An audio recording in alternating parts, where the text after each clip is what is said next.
Hey everyone, ओम नमः शिवाय and welcome back to the channel. I hope कि आप सभी ठीक होंगे और अपना भी ध्यान रख रहे होंगे और आप सभी की तैयारी भी एकदम अच्छे से चल रही होगी। और आज जो हम एनालिसिस करेंगे ये करेंगे आरडब्ल्यूए के 12 अप्रैल के यूपी पुलिस के मॉक टेस्ट का एनालिसिस।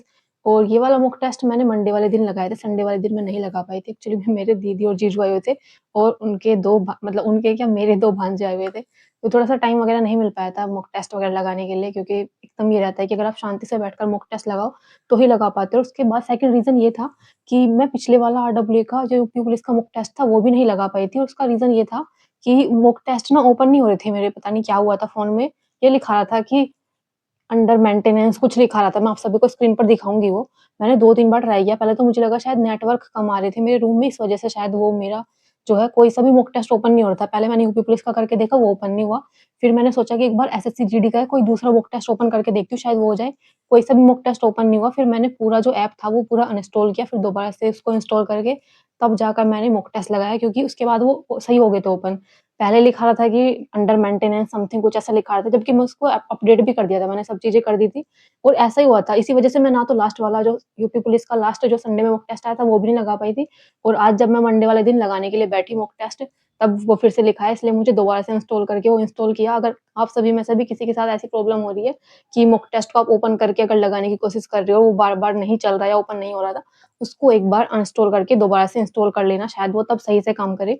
तो अभी इसी वाले मॉक टेस्ट का एनालिसिस करते हैं क्या-क्या चीज़ें रही। और मुझे कहीं न कहीं लगता है कि अगर अगर हम मंडे वाले दिन एनालिसिस करते हैं या फिर मंडे वाले दिन मॉक टेस्ट लगा लेते हैं, ये एक बेटर सही रहेगा, मुझे लगता है संडे से बेटर।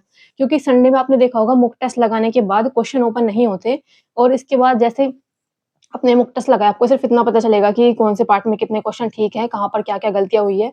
लेकिन ये नहीं पता चलेगा कि एग्ज़ैक्ट कौन-सा क्वेश्चन गलत था, और ये अगले दिन पता चलता है।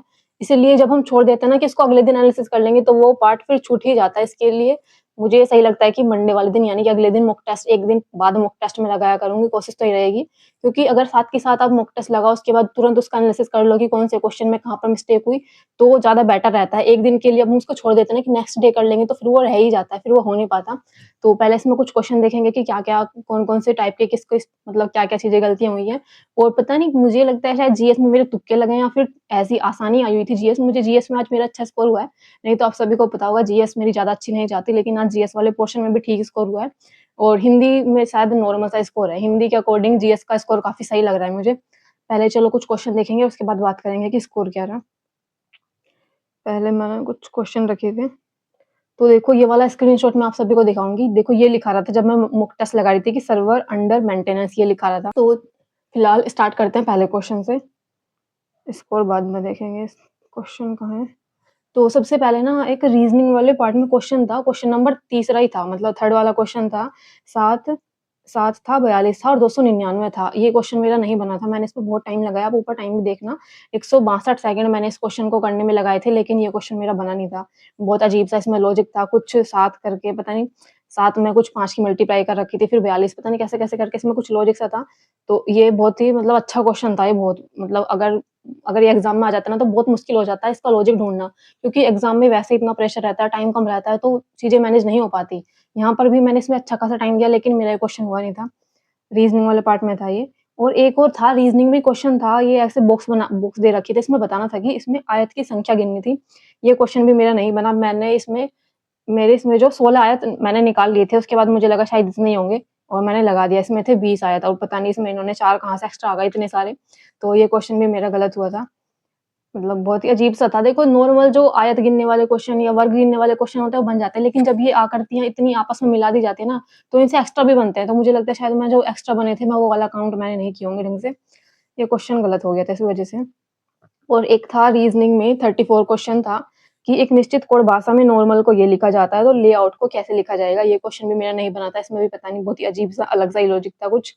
और हाँ, इसमें अजीब कुछ नहीं था लॉजिक, मतलब इस टाइप का लॉजिक शायद मैंने पहले नहीं पढ़ा, तो इसलिए मुझे बड़ा कन्फ्यूज़िंग सा लगा, मेरा नहीं हुआ था। जैसे n का जो नंबर होता है, n की जो नंबरिंग होती है 14 होती है, 14 को ऐड करना था 4 और 5 नहीं, 14 को ऐड करना था 4 और 1 5, और 5 की जो नंबरिंग लिखी हुई थी ना सामने, ये ई लिखी हुई थी। ऐसे ही 15 था, ओ का जो नंबर होता है 15, 5 और एक 6, 6 के लिए इन्होंने एफ लिख रखा था, तो ये इसमें लॉजिक था। मुझे लगता है ये वाला लॉजिक मैंने शायद पहली बार देखा, इसलिए मैं इसको नहीं कैच कर पाई थी, तो मेरा ये क्वेश्चन नहीं बना था। 295 सेकंड मैंने यहाँ पर वेस्ट किए थे।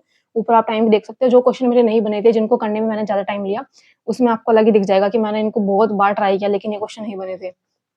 उसके बाद एक और रीज़निंग में क्वेश्चन था कि कथन था कि तकनीकी अधिकतर दिन-प्रतिदिन के क्रियाकलाप को आसान बना देती है। पहला अनुमान था कि तकनीकी मनुष्य के लिए वरदान है, जो कि बिल्कुल सही लग रहा था मुझे भी, क्योंकि जिस तरह से ऊपर वाली चीज़ें दी गई हैं कि तकनीक की वजह से आसान चीज़ें हो रही हैं, तो पहले वाला बिल्कुल ठीक था। सेकंड वाला देख, इसमें सेकंड था कि मनुष्य जीवन जीने के परंपरागत तरीकों की तुलना में तकनीकी पर अधिक निर्भर है। तो मुझे इसमें लग रहा था कि कहीं न कहीं ये भी ठीक है। एक्चुअली में बात तो इसी पर डिपेंड कर रही है, क्योंकि पहले में जो मतलब कथन में जो चीज़ें बता रखी हैं, कहीं न कहीं उससे रिलेट कर रही हूँ। मैंने दोनों लगाया था कि दोनों कथन ठीक है, जबकि इन्होंने सिर्फ़ फर्स्ट वाला माना है, तो ये वाला क्वेश्चन मेरा गलत हुआ। तो 27% लोगों का आप देख सकते हो ये क्वेश्चन ठीक हुआ है। तो और उसके बाद ना एक ये पता नहीं हिंदी में था शायद ये क्वेश्चन, हाँ, कि आप सभी बताना आपने इसमें क्या लगाया था कि इनमें से कौन-सा शब्द स्वाधीनता का पर्यायवाची है, और मैंने इसमें संप्रभुता लगाया। पता नहीं क्यों मुझे ऐसा लग रहा था कि इसमें शायद संप्रभुता होना चाहिए था। ये मुझे ऐसा लग रहा था स्वाधीनता यानी कि स्व यानी कि खुद के अधीन, ऐसे ही संप्रभु में होता है। और ऐसे ही संप्रभु में होता है, यानी कि जब हम खुद के डिसीज़न खुद लेते हैं, किसी बाह्य दूसरे देश पर निर्भर नहीं है। तो मुझे पता नहीं स्वतंत्रता से ज़्यादा इसमें लग रहा था कि इसमें संप्रभुता आएगा, तो मैंने इसमें पहले वाला ऑप्शन लगाया था, जो कि मेरा गलत हो गया, और मुझे लगता है काफ़ी सारे लोग इसी वजह से इसमें कन्फ्यूज़न होंगे, क्योंकि सिर्फ़ 36% लोगों का ये ठीक बैठा है क्वेश्चन। तो ये क्वेश्चन गलत था हिंदी के अंदर, और 13 सेकंड मैंने लिए थे इस क्वेश्चन को करने में। ज़्यादा दिमाग में नहीं लगाया, बस मुझे लग रहा था कि यही मैच कर रहा है ज़्यादा से ज़्यादा, तो क्वेश्चन मेरा गलत हुआ। उसके बाद मैथ में क्वेश्चन था कि यदि 7 अंकों की एक संख्या ये थी जो 11 से विभाज्य है, तो x प्लस वाई का मान क्या होगा? ये पता नहीं मैंने कैसे गलत कर दिया, लेकिन मेरा 10 आया था, तो ये क्वेश्चन भी मेरा गलत हुआ है। जबकि आसान सा ही था ये, पता नहीं मैंने कहाँ पर मिस्टेक की। इसमें जो आंसर आ रहा है 12 आ रहा है, और सिर्फ़ 29% लोगों का क्वेश्चन ठीक है, मुझे समझ नहीं आ रहा, क्योंकि क्वेश्चन तो आसान ही था। मेरा भी खुद भी गलत है, खैर मुझे समझ नहीं है कैसे, क्योंकि मैंने इसका ढंग से अभी पूरा सॉल्यूशन नहीं देखा है। और उसके बाद मैथ में जो मेरा गलत हुआ था, एक क्वेश्चन था वही रेस वाला, मुझे समझ नहीं आते सही में बिल्कुल भी रेस वाले क्वेश्चन, जो कि ए, बी को इतने मीटर से हराता है। तो इसमें सबसे पहला था कि 1000 मीटर की दौड़ में ए जो है, ए बी को 500 मीटर से हरा देता है। यदि उसी दौड़ में बी सी को 250 मीटर से हरा देता है, तो ए सी को उस दौड़ में कितने मीटर से हरा देगा? ये क्वेश्चन था, मेरा नहीं बना था, और सही में मुझे इस टाइप के क्वेश्चन ज़्यादा समझ में भी नहीं आते, ये रेस वाले क्वेश्चन। तो पता नहीं मैंने बस ऐसे ही तुक्के से लगाया था कि क्या होगा, चलो क्योंकि नेगेटिव मार्किंग तो है नहीं, कुछ ना कुछ तो चूज़ करेंगे ही।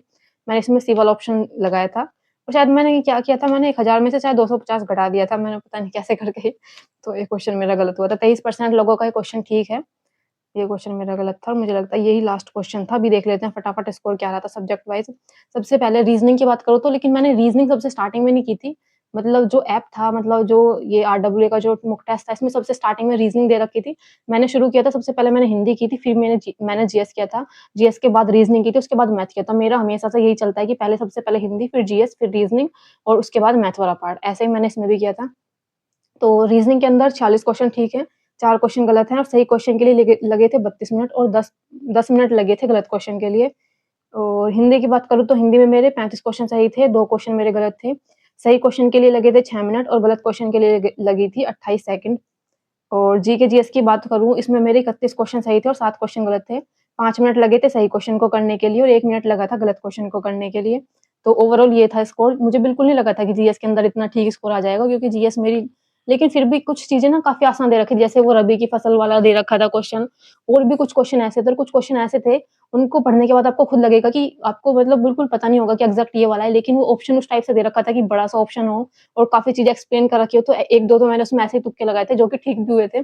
तो टोटल मिलाकर मतलब इसमें जीके जीएस में 31 का मेरा स्कोर रहा था, जो कि अभी तक मुझे लगता है हाईएस्ट है, क्योंकि मेरा कभी 25-26 से ज़्यादा नहीं आता स्कोर। और मैथ की बात करूँ तो इसमें 23 क्वेश्चन मेरे सही थे, 2 क्वेश्चन मेरे गलत थे। दोनों क्वेश्चन मैंने आप सभी को बता दिया, एक रेस वाला था और एक वो था जो 11 से विभाज्य वाला था। तो दोनों क्वेश्चन मैंने आप सभी को बता दिए, एक वो रेस वाला और एक जो 11 से विभाज्य वाला था वो था। री मैथ वाले पार्ट में ये रहता स्कोर, 23 मिनट का टाइम लगा था और 1 मिनट लगे थे गलत क्वेश्चन को करने के लिए। अभी देख लेते हैं ओवरऑल क्या रहा था। ओवरऑल जो स्कोर रहा था मेरा, इसमें 270 रहा था 300 में से, और 649 इसमें रैंक थी, 99 परसेंटाइल थी, 135 क्वेश्चन मेरे सही थे और 15 क्वेश्चन गलत थे, और 90% एक्यूरेसी थी। ये रहा था स्कोर। मुझे कहीं नहीं लग रहा था कि इतना स्कोर आएगा। जब मैंने मॉक टेस्ट लगाया था, मुझे लग रहा था कि शायद कहीं न कहीं 240 या 50 के समथिंग होगा, लेकिन अच्छा स्कोर आया था।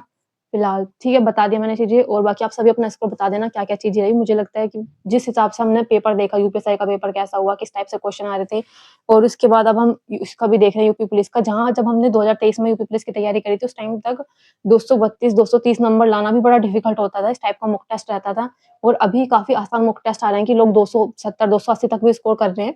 इवन 300 में से 300 भी स्कोर आ रहा है, ये तो आप सभी ने देखा होगा, 300 में से 300 भी स्कोर आ रहा है। तो आप सभी अपना स्कोर बता देना, बाकी मिलते हैं नेक्स्ट वीडियो में, तब तक के लिए bye bye, take care and Radhe Radhe.